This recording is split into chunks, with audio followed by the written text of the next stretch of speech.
Pessoal, como a Justiça vai acelerar processos agora em 2025 contra o INSS? É uma dúvida muito grande, tem muita gente aí que está preocupado com relação a isso, né? Mesmo porque o INSS está fazendo umas reformas internas aí em questão de critérios, procedimentos e normas, e isso vai refletir na Justiça, e a Justiça também sabe disso. Agora, o que a Justiça vai fazer? Bom, em 2025 a Justiça também está adotando novas estratégias para acelerar processos relacionados ao INSS, especialmente aqueles que envolvem concessão de benefícios, revisões de aposentadoria, auxílios, né, para segurado em situações de vulnerabilidade. A lentidão histórica desses processos gera impactos negativos para esses beneficiários, muitos dos quais dependem de uma decisão rápida para garantir aí a sua subsistência. Nós vamos destacar aí as principais medidas e mudanças planejadas para agilizar tudo isso, tá? Por exemplo, a digitação de processos é um dos principais fatores que devem acelerar a tramitação dos casos contra o INSS. Por quê? Digital é tudo mais prático, mais rápido, né, pessoal?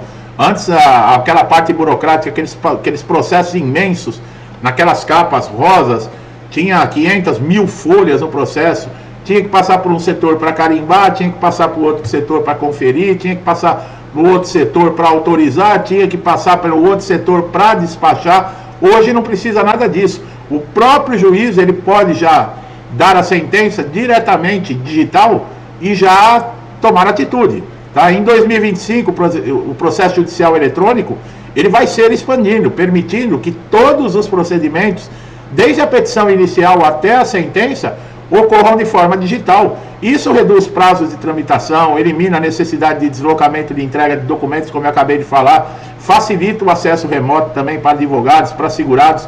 A Justiça está priorizando esses processos de beneficiários em situações de maior necessidade, como idosos, pessoas com deficiência, portadores de doença. A nova política de priorização permite que esses casos sejam tratados em regime de urgência, acelerando o andamento processual e análise das provas para garantir uma decisão rápida e eficaz. Em 2025, a Justiça vai continuar investindo nesses programas também de conciliação e mediação com o INSS, para evitar processos prolongados. É aquilo, né?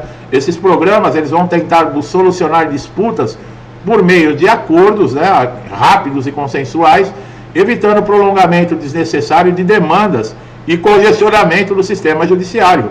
Além disso, os acordos também promovem uma economia de tempo, recursos, tanto do INSS quanto para os segurados. Agora, o acordo é aquilo, né? Não tem receita de bolo. Não adianta eu querer fazer um vídeo aqui falando de acordo, porque cada caso é um caso, são situações diferentes, apesar que muitas vezes a incapacidade é a mesma, mas os casos são diferentes. Depende da época, depende da condição, se foi no trabalho, se foi fora do trabalho, tem tudo isso, tá?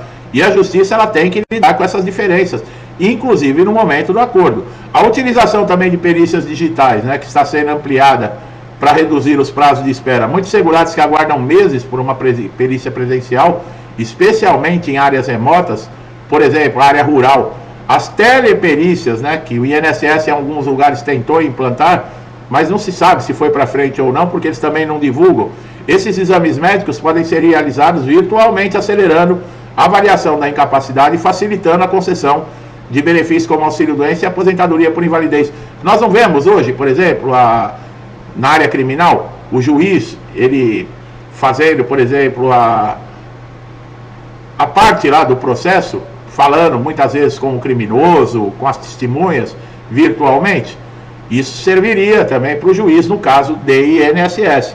A Justiça está implantando essas ferramentas de inteligência artificial, automação para análise de processos contra o INSS, embora essas tecnologias ajudem a identificar e classificar processos similares, agilizar a elaboração também das sentenças e realizar triagens automáticas permite que os juízes se concentrem em casos mais complexos e tomem decisões mais rapidamente. Parcerias entre o INSS e Justiça Federal estão sendo fortalecidas, tá? Para otimizar a comunicação, a troca de informações. Nós falamos aí até do Ateste Júri esses dias em outros vídeos, né? Que é uma boa notícia. Esses acordos vão visar reduzir o atraso nas respostas do INSS, garantindo soluções e solicitações judiciais, documentos que sejam processados sem burocracia. Essa cooperação permite que a Justiça acelere, né, os dados necessários diretamente acelerando o trâmite dos processos. O Conselho Nacional de Justiça também está intensificando a fiscalização e o monitoramento de prazos nos processos contra o INSS, com o objetivo de reduzir a lentidão, punir atrasos injustificados.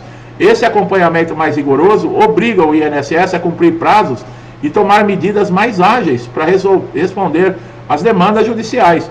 Em algumas regiões está sendo criada aí varas especializadas para tratar exclusivamente de questão previdenciária. Deveria, né? Porque é muito processo. Em 2023 foram 4 milhões de ações contra o INSS abertas na Justiça.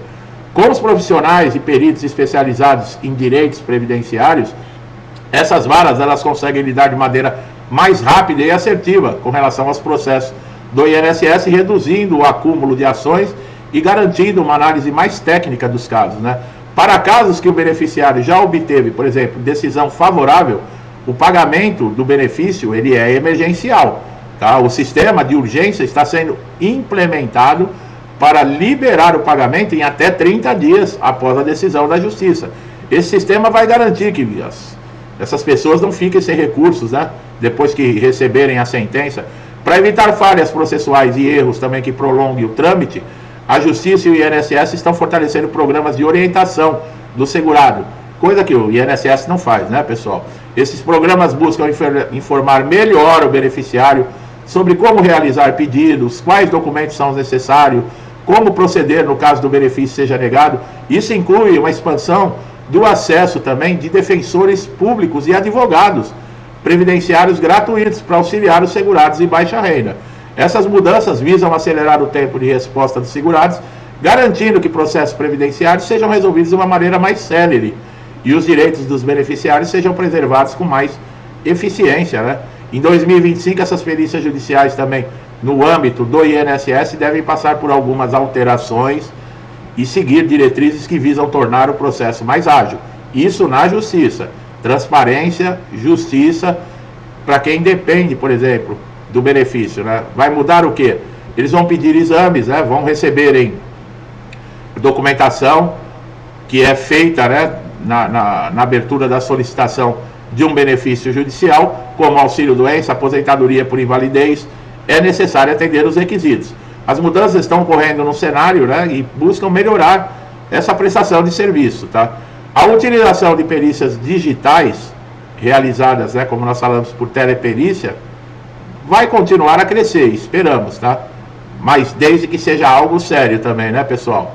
Esse modelo ganhou força durante a pandemia, né? O INSS diz que permite esses segurados com dificuldades de mobilidade, em vez de ter que se deslocar até uma agência do INSS para participar da perícia, eles fazem através da teleperícia, evitando aí filas, agilizar processos. Agora precisa mudar também a consciência e o procedimento e a maneira de ser feita essa perícia dentro do INSS, né? Espera-se que profissionais de verdade façam essa perícia. Está havendo um esforço para uniformizar os critérios de avaliação desses peritos, evitando interpretações subjetivas que levem a resultados diferentes para casos similares. A uniformização dos critérios, com base em protocolos mais claros, deve garantir uma equidade nos processos de avaliação de incapacidade, especialmente nas perícias que envolvem situações e condições complexas, como transtornos mentais e doenças degenerativas. Com o uso crescente, né, de tecnologias de rastreamento, análise de dados, a Justiça está intensificando o combate às fraudes, tá? E o cruzamento dessas informações, eles devem ser ainda mais utilizados para identificar irregularidades em laudos, evitando que esses segurados sejam prejudicados ou que os benefícios sejam pagos indevidamente. Em casos de divergência de laudo, por exemplo, com flexibilidade na condição de segurado, o beneficiário ele poderá solicitar perícias complementares, tá? Uma segunda opinião, com a supervisão da Justiça, é lógico. Essa medida visa dar maior segurança ao segurado em situações onde o diagnóstico inicial não esteja claro ou seja contestável. Para reduzir a longa espera das perícias, a Justiça também busca estipular prazos menores para a realização de avaliações e para emissões de laudos. Os prazos serão monitorados de forma mais rigorosa para evitar que o segurado aguarde meses por uma avaliação, o que é essencial para quem depende de um benefício. Uma novidade em 2025 é a possível implementação de perícias automáticas ou renovação simplificada para beneficiários em condições de doenças crônicas irreversíveis. Uma vez de passar pela perícia, esses segurados poderão realizar a renovação do benefício por meio da atualização de documentos, facilitando a continuidade do auxílio sem a necessidade de uma perícia presencial. Em 2025, a Justiça também deve aumentar a oferta de orientações a segurados sobre critérios e deveres da perícia. Bom, isso inclui informações como proceder no caso de erro de laudo, como solicitar uma revisão, o direito de ter um acompanhamento nas perícias, promover maior transparência, garantindo que esse segurado ele compreenda todas as etapas do processo. A análise desses laudos periciais deve contar com o auxílio de ferramentas de inteligência artificial para agilizar esses exames médicos, identificar padrões em casos de indeferimento ou de aprovação. A inteligência artificial também deve ajudar a identificar inconsistências e possíveis fraudes. Então é isso, pessoal, é muita coisa que está acontecendo, não somente dentro do INSS, mas dentro da Justiça para 2025. O importante é que pensem pelo lado do segurado, o que fazer para que o segurado ele não se sinta muitas vezes prejudicado, desrespeitado, né? Porque hoje atende todos os requisitos, documentação, que não é uma coisa fácil, muitas vezes de reunir, porque às vezes faz anos que a pessoa fez uma cirurgia, ela precisa daquele histórico cirúrgico, é complicado às vezes para conseguir laudos com médicos especializados, estão falando de assinatura eletrônica nos laudos, quer dizer, vai dificultar mais ainda, tá? Nós estamos sabendo falar muito, vamos reformar os nossos critérios e procedimentos, mas é para ferrar mais ainda o segurado, é o que eu falei, não pensam numa maneira de agilizar o que está errado. Por exemplo, de fazer com que os peritos tenham um procedimento, uma ética para atender os segurados. Porque ninguém procura o INSS porque está querendo diversão, pessoal. Ninguém vai no INSS porque está feliz. As pessoas estão lá porque estão com problema de saúde, sofreram acidentes, estão incapacitados, não podem desempenhar as suas profissões, não podem, muitas vezes, ganhar o dinheiro para sustentar as suas famílias. Quer dizer, isso ninguém leva em consideração. Esperamos que tanto no INSS ou na Justiça isso mude algum dia. Para você que está chegando a primeira vez aqui no nosso canal, seja muito bem-vindo. Aproveite todos os nossos conteúdos, tá? São conteúdos que vão sempre te deixar atualizados, relevantes, tá? Então é muito importante você saber de informações como essa. Gostou do meu trabalho? Não deixe de dar um like, se inscreva no canal, ative o sininho de notificação para você ser sempre beneficiado com os nossos novos vídeos, tá? Você não vai perder nenhuma informação. Meu amigo e minha amiga, muitos comigo desde o início do canal, que Deus abençoe a casa, a vida, a família de vocês, com muita paz, saúde, prosperidade, alegria, harmonia, tudo de bom, tá? Tudo que eu desejo para mim e para minha família, eu lhes desejo em dobro. Deixo um forte abraço e até os próximos vídeos.